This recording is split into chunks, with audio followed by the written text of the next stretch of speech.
Unicorns? I thought they only existed in fairy tales. This is a forest, like any other, isn't it? And why do the leaves never fall here? Or the snow? Why is it always spring here? I tell you, there is one unicorn left in the world, and as long as it lives in this forest, we'll find no game to hunt here. Let's turn around. Hunt somewhere else. All right. Stay where you are, poor beast. This is no world for you. Stay in your forest and keep your trees green and your friends protected. And good luck to you, for you are the last.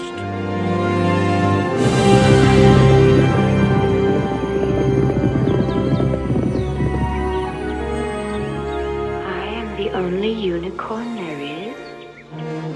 The last? Gorgeous, golden, girl. Beautiful, gorgeous, golden, gorgeous. Beautiful, gorgeous, golden, gorgeous. Beautiful, beautiful, golden, beautiful, beautiful, beautiful, golden, beautiful, beautiful, beautiful, golden, beautiful, beautiful, beautiful, golden, beautiful, gorgeous, beautiful, gorgeous, beautiful, gorgeous, beautiful, beautiful, golden, beautiful, gorgeous, beautiful, beautiful, I have a right to show my color, darling. I am beautiful, and I know I'm beautiful. Taking the wrong way, shit, she looks bad. And no way to what you say to do about it. Look at Harlow's outfit. That is right. Don't bother her, don't bother her. It's not Harlow's fault. It's not her fault. I know it's not her fault. Harlow has something, she can't help it, and you're beautiful and you're young. You deserve to have the best in life, but you didn't deserve it. You see, I don't say she's not beautiful, but she wasn't looking beautiful tonight. She doesn't equal me. Look at her makeup. It's terrible. Within the Unicorns project, I plan to collect new and existing cutie pop narratives, conduct research into queer performance art archives, and offer free performance art workshops for cutie pop. Now, from this, I plan to devise and share performance material, visual art and installation from my findings in London and Brighton. And I unexpectedly surpassed everything I wanted to do. I was able to not only share work in London and Brighton, but also in Glasgow, Oxford, Manchester, Cambridge, Bristol. And my expected audience engagement, I tripled it. And I wasn't really expecting how big the project ended up becoming. So I had to be very adaptable. Also, you know, it was really inspiring. The highlight for me of the project was being able to have the privilege to hear so many powerful, beautiful stories from cutie pop participants in the interview and workshop process. And it also, there was an element of sharing these beautiful stories, but also a frustration, because when doing research into cutie pop archives, it became quite frustrating to hear the same situations from 30, 40 years ago. Thank you for the food we eat. Thank you for the air I breathe. Thank you for my aunties, uncles, granddad, grandma, granny, mummy, daddy, cousins, first, second, third, fourth. Thank you for my pet snails and my goldfish and the live one and the dead one. Thank you for my Pink Panther video, my Michael Jackson slippers and my light trainers. And please God, can I go to Disney World? And please God, can I have a cat? And God, okay, this is really important, okay? So you have to listen, okay? Please, please, can you turn me into a unicorn? Because if you turn me into a unicorn, everything will be okay, okay? And I won't be weird anymore, and I'll fit in, and I'll get to dance on the rainbow. I really want to dance on the rainbow, okay? Okay, so just turn me into a unicorn, okay? Okay, amen. Peter! Hi! Fair and lovely. It lightens the color of the skin in a natural and gentle way. Really? And also protects the skin from the sun. Listen to your elder sister and try it. Perfect. So I'll make a beautiful bride like you. Fair and Lovely makes you noticeably fairer. Makes you noticeably fairer. Noticeably fairer. Noticeably fairer. Noticeably fairer. Noticeably fairer. Noticeably fairer. Noticeably fairer. Noticeably fairer. Noticeably fairer. Noticeably fairer. Noticeably fairer. I grew up with light skin privilege, and I grew up like being seen as like a pretty girl, especially because I was so femme at the time. So I was used to receiving regular masculine attention, including annoying ones like, you know, catwalking and like being in the street and all that shit. And arriving in that environment in France, like I became completely invisible in the sense that, yeah, people like me were just really not. It was not. I wasn't attractive to that space. I wasn't. So there was like some processing to be done around that. And to this day, I still have the deeply ingrained thought that I'm not attractive to white people. It's not that I want to be, but I've internalized that they can't see me, like they can't find me beautiful. So I remember exploring mainstream gay spaces when I was a lot younger and feeling completely invisible and excluded, even by people who looked like me in these spaces, which was at the time a really hard thing to digest. I think especially given the fact that the environment I grew up in was very much a liberal, Afrocentric, hippie, elements of utopia, you know. So I think it was really interesting learning about experiences and seeing things that I'd never seen before. You know, I've said to people I did not know what racial preference was until I went to university, you know, because that's not the kind of environment I grew up in. So it was really interesting, you know, seeing this standard of beauty, value and visibility based on whiteness. And my friends of color at the time, we would share our experiences while also ironically drawing parallels with the film The Last Unicorn. The Last Unicorn is a children's film about a unicorn who can only be seen by people who are open to seeing magic. And the whole story is about this last unicorn trying to find out where they fit in.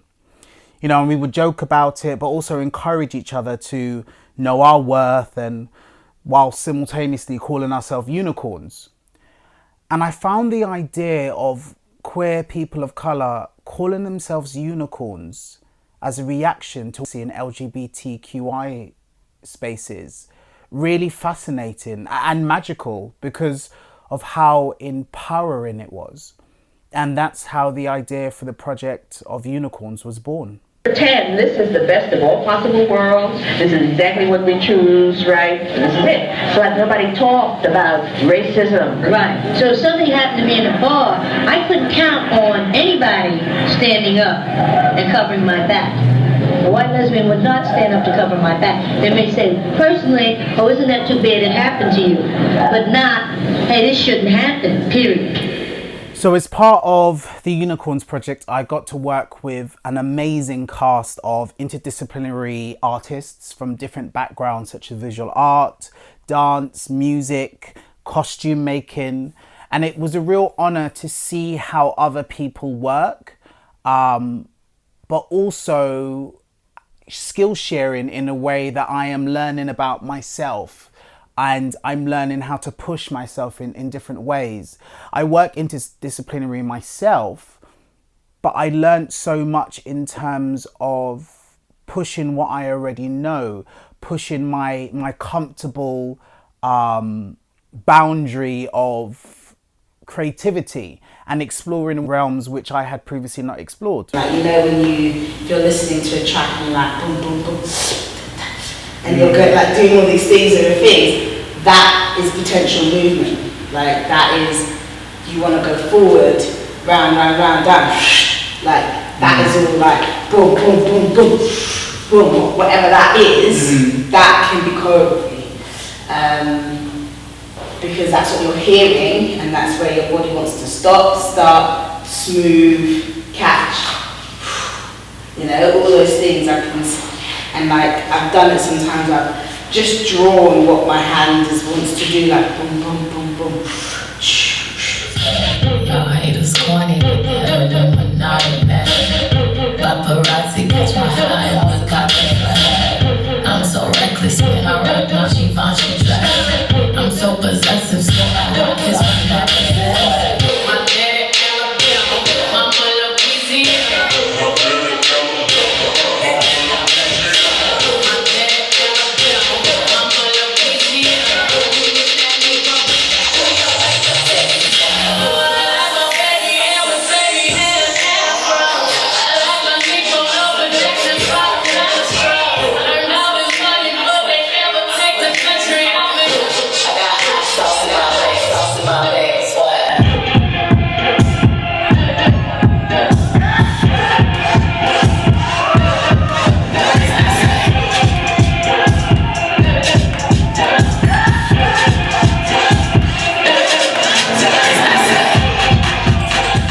So I learned a lot in the unicorns process, to be brutally honest. A key thing I learned is how to be adaptable.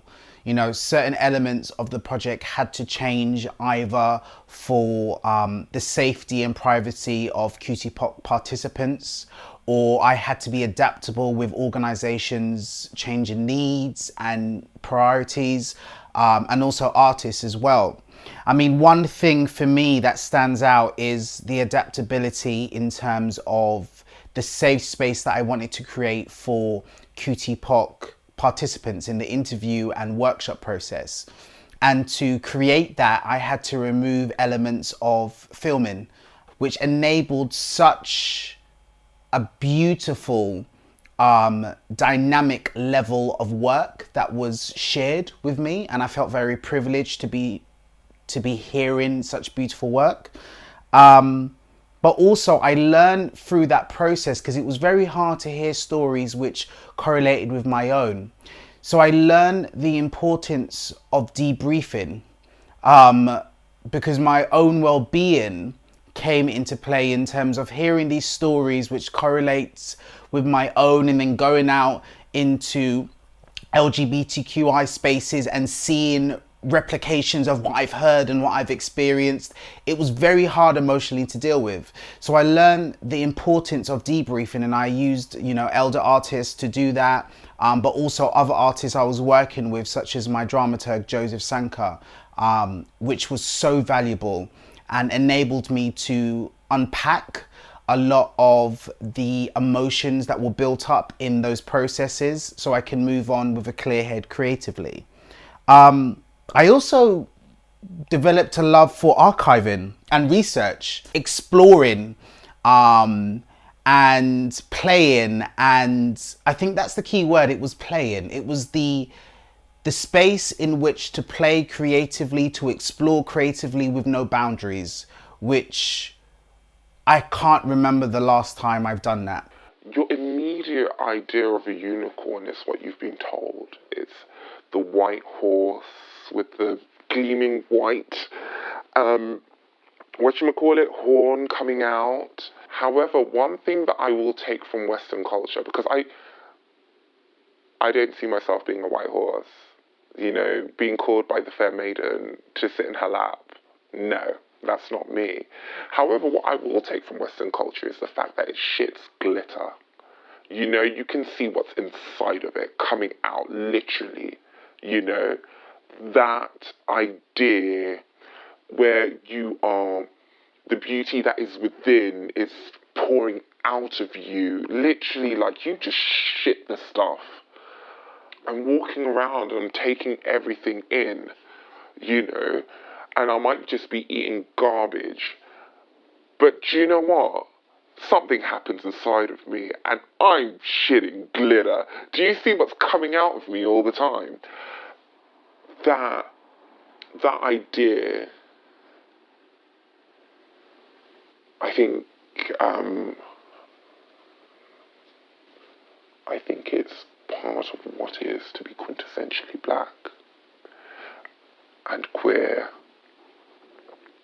Taking your experiences and transforming them and being able to see something see something that no one else can, that other people cannot see.